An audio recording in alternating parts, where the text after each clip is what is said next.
A lot of students might come into the Contact Ask Us page, and one thing that we've built from our chat and from questions we get at the desk and online and other ways is the Q&A that SpringShare allows us to do when they brought us the chat system. We went through and morphed into a number of different ways of doing chat, and finally our beloved SpringShare, who brought us our LibGuides, answered the call with it, and I think it was had a lot to do with Gabe and our wanting to do the chat through SpringShares. And a lot of these questions you'll see, I'm going to put in oral history.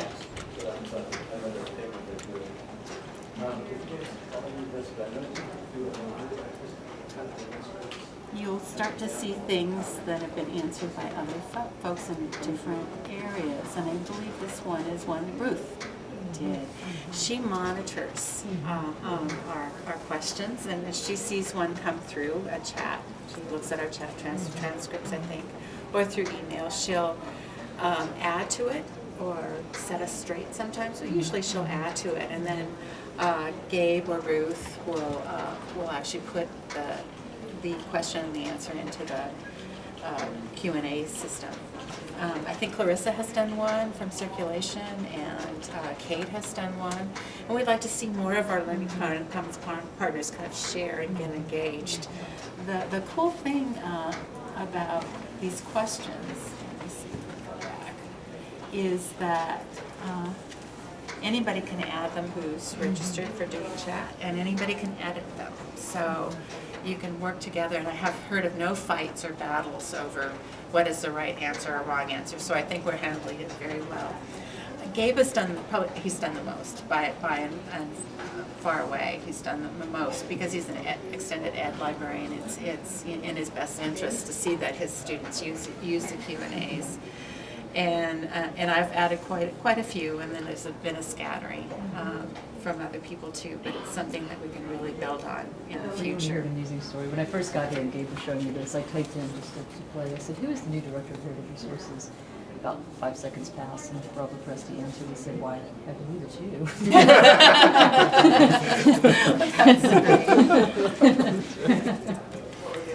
So now I want to just jump into what chat looks like for us.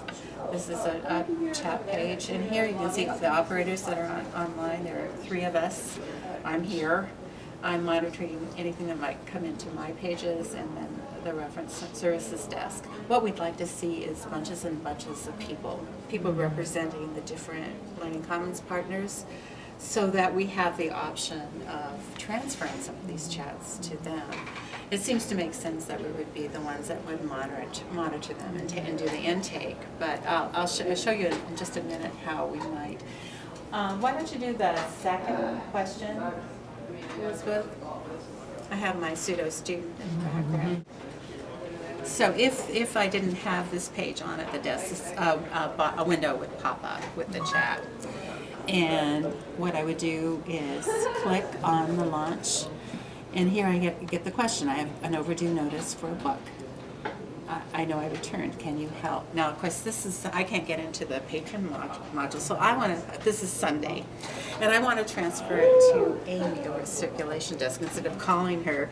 And sometimes we've done it back and forth a couple of times on the phone, I know, over these questions. And so what I could do, let's pretend instead of Robin, this is Amy. What I can do is click on the little transfer button, and then I won't do it. I'll disturb Robin at her desk, but I could click on the Amy link, and it would transfer that question straight to you. Now, I probably want to let the student know that I was doing that, so they wouldn't, if there was a little delay or whatnot. But you can see how easy it is to transfer. You could transfer it back to me if they're within that question. It kind of turned into a reference question. We could do it back and forth. That's great. So what kind of activity level are you getting? on chat? It's variable, Mhm. and I think we get a good number during the day. I usually get 5 or 6 on Sunday, Mhm. and sometimes one of those can be 20 minutes. So it's Mhm. they're not just this quick thing. They'll build, then they'll have another, I'll answer a question, they'll have another one, and then I'll ask them a question, and you know, they will kind of build. I've told other groups that many times I find out that those students are actually in the library. Uh-huh. They might be on another floor. And often I will draw them down to me. They'll realize where I'm at, and then they'll come and then we'll have a face-to-face and maybe have a more productive. One time there was a student sitting in the first row, and it was a student that had in the international IEP class that I do. And he said, "Well, you told me that you encouraged us to do chat." So I thought that was kind of fun. But the most I've gotten is 3 at once. It did happen at 3 active ones at once, and so I kind of had to manage them. The trick is to let the incoming chat know that you're working on it. It might take a few minutes if you have a patron in front of you, and to let the patrons in front of you know that you're actually working on a question too, and you'll be with them. You kind of have to judge which is the most, which you need to take care of first, and do a little triage, I guess. But it isn't, you know, I was glad when we started, we took chat off the desk whenever we can and into someone's office. So we schedule someone for the desk and someone for office chat, and that works pretty well.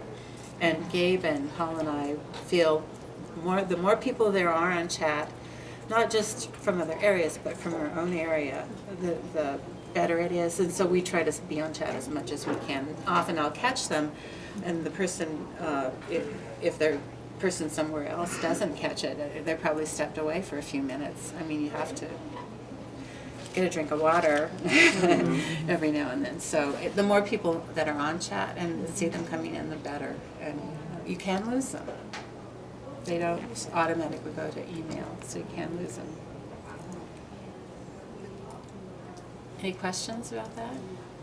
So has there been any, before I started, any kind of training for staff, faculty, to sort of the capabilities of this? I mean, everybody knows the LibGuides, but I'm so interested in it. We just you know, Gabe did it for me when I got on a one-to-one level, but we just kind of jump into it. Yeah. And I know that Gabe had a chat training session. I missed it because I was probably on a Friday or something, but we try to do that. that's really But it useful. might be good to have one for folks from other areas who want to become engaged with chat. We've been playing with the Lib Analytics too, which is also screen share. It's interesting. You know, it's a lot that you can do with it. Tracking this. Ready to go? We're on our way. You guys are here. Goodbye.